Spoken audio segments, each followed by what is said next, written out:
Well, here's a car we talked about on the show before, but now we get a chance to drive it. The all-new 2019 Toyota Avalon.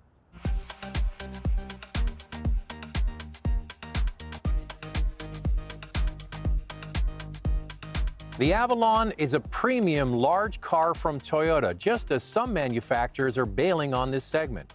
This is a car that Toyota looks at with an eye to the future, its flagship model. With a whole new platform, we were able to set targets that were far above our current understanding.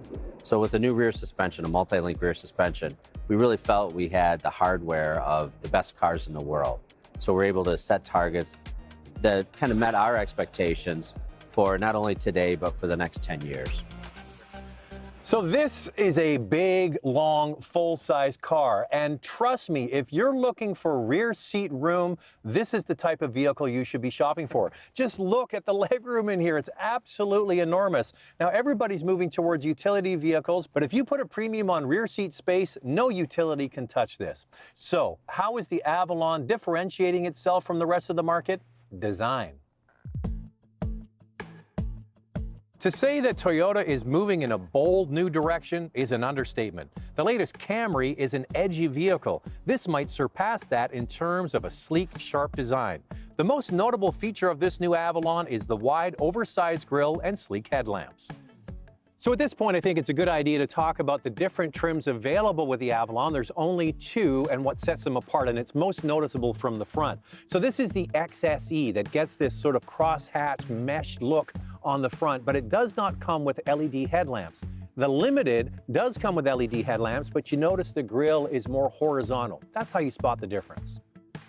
This sportier XSE also comes with larger 19-inch wheels, which I think look amazing. The Limited comes with 18-inch wheels. The XSE also gets a rear spoiler and chrome exhaust tips, plus a sport-tuned suspension.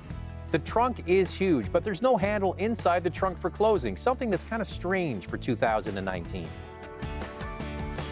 So the same design approach on the inside, it's bold, and it starts with a 9-inch, not an 8-inch, but a 9-inch screen in the center of both the XSE and the Limited trim. It does come with Apple CarPlay, but no Android Auto yet. Toyota has announced that they will be adding it at some time in the future. And it's nice the way they've integrated it. Even though it's this tablet look, it looks a little more integrated than some other designs. Now, let's get into some of the features that are on the Limited that I wish were available on this XSE as part of a package. For example, there are no memory seats, there's no heated steering wheel, there's no heated rear seats, and for me, one thing I love is a wireless charging pad in the center of the console. Those all come on the Limited trim. I like to see them in this sportier package, but part of maybe a convenience group. Now, let's get into the seats. This car has faux leather and Alcantara seats that actually look so good you think they're the real thing. You want real leather, you get the Limited trim.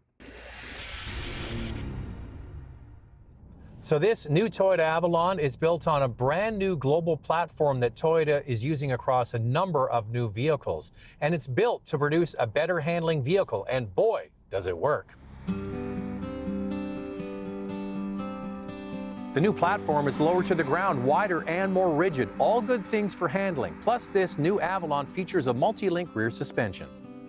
There is a new engine at play too. This one has D4S, which combines port injection and direct injection, plus an all-new 8-speed automatic transmission. The Avalon has a 3.5-liter V6 with 301 horsepower and 267 pound-feet of torque. Power is the perfect match for this car. In an era of turbo 4-cylinder engines, this car kind of stands out. The Avalon is rated at 10.9 liters per 100 kilometers in the city and 7.6 on the highway. So this Avalon is as advertised. The goal was to produce a better handling car to appeal to a wider group of people, and they have absolutely nailed it. This is an alternative to buying, in my opinion, a luxury car. It has a very European feel. The steering is good. It corners beautifully. Power isn't an issue. It certainly has a more upscale feel than the price tag dictates. In fact, this platform is also used in the Lexus ES, and if you're a smart shopper, you might want to consider this vehicle instead. So, of course, Toyota has been known over the last few years for adding a lot of standard safety equipment. This is the flagship model. It gets everything. It gets forward collision warning, autonomous braking, pedestrian detection. It can even detect cyclists, It has cross-traffic alert as standard equipment, a lot of stuff that people want these days, all in this car. So the all-new Avalon starts at roughly $43,000 for the one you see here, the XSE. To get the Limited, exactly $5,000 more. I mentioned it already, but it's worth repeating. I wish you could get some of the features in the top trim as maybe an added package on this car, because I like the sport suspension, I like the bigger wheels, I like the look of this XSE, but I want memory seats, I want wireless charging, and I'd love to get those LED headlamps. I think that's something to consider. Really, there's not many vehicles in this class.